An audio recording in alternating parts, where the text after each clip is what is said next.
Renungan Pagi Maranatha oleh Ellen G. White, 3 April 2026. Mari kita berdoa.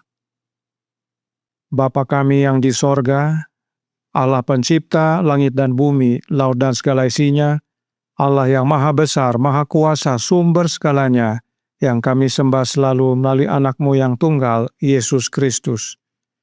Terpujilah Yesus, anak Allah yang maha tinggi, yang adalah perwujudan kasih Allah bagi kami. Pada pagi hari ini kami bersyukur boleh bangun dan berbakti, dan sebagaimana membaca dan mendengarkan nasihat firman-Mu, kiranya ini menjadi pertobatan bagi kami semua, agar menerima Bapa dan Anaknya tinggal dalam hati kami, maka kehidupan kami digerakkan oleh kasih. Beserta kami sepanjang perbaktian ini kehendak-Mu yang jadi, ampun kami akan dosa dan salah, karena kami berdoa hanya dalam nama Anak Allah yang tunggal, Yesus Kristus, yang adalah Tuhan dan Juru Selamat kami. Amin. Renungan pagi hari ini akan dibacakan oleh Ibu Maya Khan. Kepada Ibu Maya, kami persilahkan. Selamat pagi untuk kita semua. Bacaan renungan pagi kita pada hari ini, tanggal 3 April tahun 2026, berjudul Digerakkan oleh Kasih. Ayat intinya terdapat di dalam 1 Yohanes 4 ayat 21. Dan perintah ini kita terima dari Dia.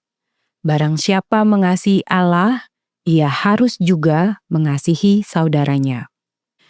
Kasih adalah dasar kesalehan.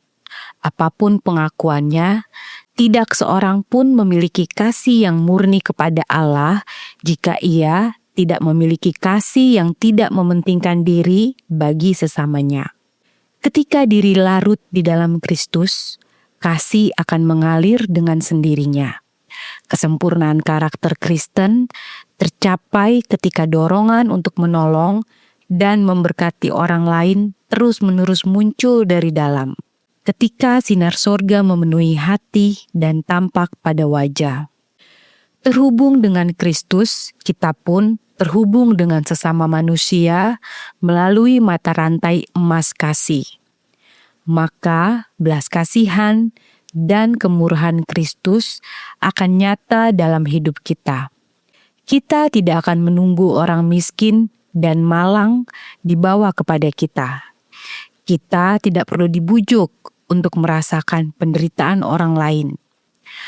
Akan menjadi hal yang alami bagi kita untuk melayani mereka yang membutuhkan dan menderita, sebagaimana Kristus berjalan berkeliling sambil berbuat baik. Kemuliaan sorga terletak pada mengangkat yang jatuh, menghibur yang berduka cita. Tidak ada perbedaan berdasarkan kebangsaan, ras, atau kasta yang diakui oleh Allah. Semua manusia adalah satu keluarga melalui penciptaan, dan semua menjadi satu melalui penebusan. Kristus datang untuk meruntuhkan setiap tembok pemisah, membuka setiap ruang bait suci, agar setiap jiwa memiliki akses bebas kepada Allah. Kasih-Nya begitu luas, begitu dalam, begitu penuh, sehingga menembus kemana-mana. Ia mengangkat keluar dari lingkaran setan jiwa-jiwa malang yang telah ditipu oleh tipu daya setan. Ia menempatkan mereka dalam jangkauan takhta Allah, takhta yang dikelilingi pelangi janji. Kristus sedang berusaha mengangkat semua orang yang mau diangkat kepada persekutuan dengan dirinya, agar kita menjadi satu dengan Dia, sebagaimana Ia satu dengan Bapa. Ia mengizinkan kita bersentuhan dengan penderitaan dan bencana untuk memanggil kita keluar dari keegoisan. Ia ingin mengembangkan dalam diri kita sifat-sifat karakternya, belas kasihan, kelembutan, dan kasih. Apabila engkau melakukan tugas yang kuberikan kepadamu, firman Tuhan, Aku akan mengizinkan engkau masuk ke antara mereka yang berdiri melayani di sini, di antara malaikat yang mengelilingi taktanya. Zakaria 3 ayat 7. Dengan bekerja sama dengan makhluk sorgawi dalam pekerjaan mereka di bumi, kita sedang dipersiapkan untuk persekutuan dengan mereka di sorga. Demikianlah bacaan renungan pagi kita pada pagi hari ini. Tuhan Yesus memberkati. Terima kasih atas penata-layanan Ibu Maya. Tuhan Yesus memberkati. Selamat pagi saudaraku dalam Tuhan. Roh Nubuat berkata dalam Signs of the Times tanggal 27 Februari tahun 1879 paragraf 2 yang berbunyi, pikiran dan imajinasi hati manusia selalu jahat. Kenapa selalu jahat?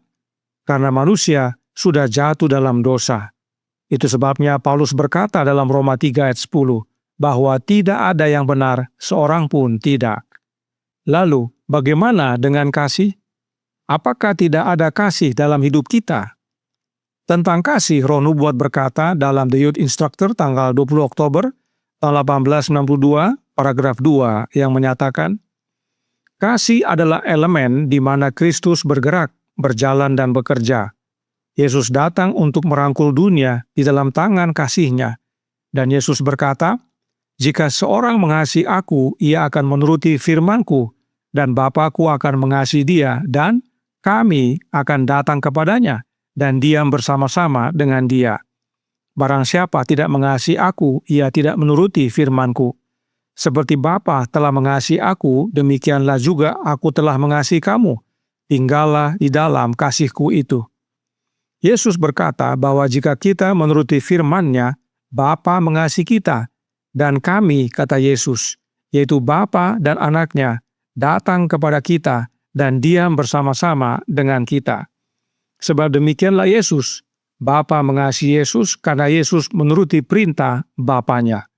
Yohanes 15 ayat 10 berbunyi, jikalau kamu menuruti perintah-Ku, kamu akan tinggal di dalam kasih-Ku, seperti aku menuruti perintah Bapa-Ku dan tinggal di dalam kasih-Nya. Inilah elemen kasih yang Roh Nubuat maksudkan. Yesus bergerak, berjalan dan bekerja dalam kasih karena Yesus tinggal dalam kasih Bapa-Nya. Bapa di dalam Yesus dan Yesus di dalam Bapa-Nya. Dan kita pun akan hidup dalam kasih sebagaimana Yesus bila mana kita tinggal di dalam Yesus dan Yesus di dalam kita. Itulah sebabnya Yesus berkata, kami akan diam bersama-sama dengan umat-Nya. Sebab Bapa yang adalah kasih tinggal di dalam Yesus dan Yesus di dalam umat-umat-Nya. Kita menerima Bapa dan Anak-Nya yang adalah kasih di dalam kita. Itu sebabnya Roh Nubuat berkata dalam manuskrip 46 tahun 1902 paragraf 3. Allah adalah kasih. Kasih Bapa dan Anak adalah sifat dari setiap orang percaya. Dengan Bapa dan Anak diam bersama kita, maka kasih Bapa dan Anak-Nya menjadi bagian kita, menjadi sifat kita, dan kasih adalah elemen hidup kita yang menggerakkan kita sebagaimana Yesus bergerak dalam kasih. Itu sebabnya renungan pagi hari ini berkata dalam Maranatha halaman 101 paragraf 3. Terhubung dengan Kristus, kita pun terhubung dengan sesama manusia melalui mata rantai emas kasih. Maka belas kasihan dan kemurahan Kristus akan nyata dalam hidup kita. Kita tidak akan menunggu orang miskin dan malang dibawa kepada kita. Kita tidak perlu dibujuk untuk merasakan penderitaan orang lain. Akan menjadi hal yang alami bagi kita untuk melayani mereka yang membutuhkan dan menderita, sebagaimana Kristus berjalan berkeliling sambil berbuat baik. Kita digerakkan oleh kasih karena kasih tinggal di dalam kita, yaitu Yesus. Kehadiran Yesus dalam hati kita adalah elemen kasih yang menggerakkan kita. Dan bila Yesus tinggal di dalam kita, maka Bapa yang adalah kasih juga tinggal di dalam kita. Oleh sebab itu, kita manusia yang berdosa ini, di mana hati dan pikiran kita jahat, perlu menerima kasih tinggal di dalam kita, agar oleh kasih, maka kasih dalam hidup kita dibangkitkan. Roh Nubuat berkata dalam The Desire of Ages halaman 22 paragraf 1. Hanya oleh kasih, maka kasih dapat dibangkitkan. Mengenal Allah berarti mengasihinya. Karakternya harus diwujudkan sebagai yang berbeda dengan karakter setan. Pekerjaan ini hanya dapat dilakukan oleh satu makhluk di seluruh alam semesta. Dan satu makhluk tersebut adalah Yesus Kristus. Menerima Kristus, kita menerima Bapa. Maka kita menerima kasih, dan kasih Bapa dan Anaknya, itulah yang membangkitkan kasih dalam hidup kita. Kita digerakkan oleh kasih yang tinggal di dalam hati kita, yaitu Bapa dan Anaknya.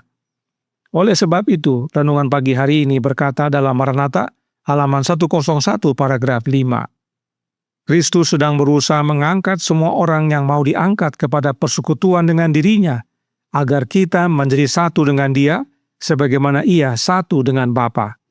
Ia mengizinkan kita bersentuhan dengan penderitaan dan bencana untuk memanggil kita keluar dari keegoisan.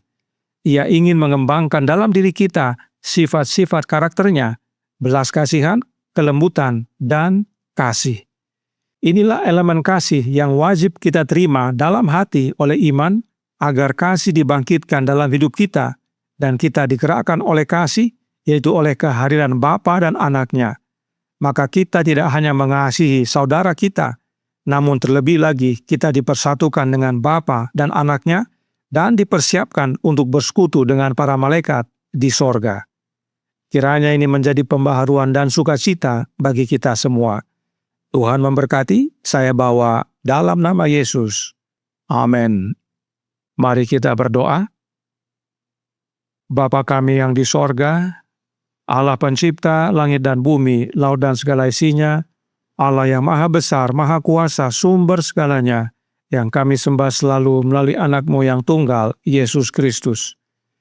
Terima kasih atas nasihat yang menguatkan pada pagi hari ini, bahwa sebagaimana Yesus digerakkan oleh kasih, kami pun dapat digerakkan oleh kasih yang sama, yaitu oleh tinggalnya Bapa dalam Yesus dan Yesus dalam kami. Karenanya tolong kami ya Bapa, karuniakanlah roh anak-Mu dalam hidup ini, sebab hanya dengan menerima rohnya Kristus, maka Kristus tinggal dalam kami oleh iman, dan itulah akar kasih dalam hidup kami. Dan kami dapat menerima kebangkitan kasih dalam hidup ini, dan hidup kami digerakkan oleh kasih. Kami tidak hanya mengasihi sesama kami, saudara kami, tapi terlebih kami dipersatukan dengan Bapa dan Anak, dan dipersiapkan untuk bersekutu dengan para malaikat di sorga. Beserta kami sepanjang hari ini kehendak-Mu yang jadi, ampun kami akan dosa dan salah, karena kami berdoa hanya dalam nama Anak Allah yang tunggal, Yesus Kristus, yang adalah Tuhan dan Juru Selamat kami. Amin.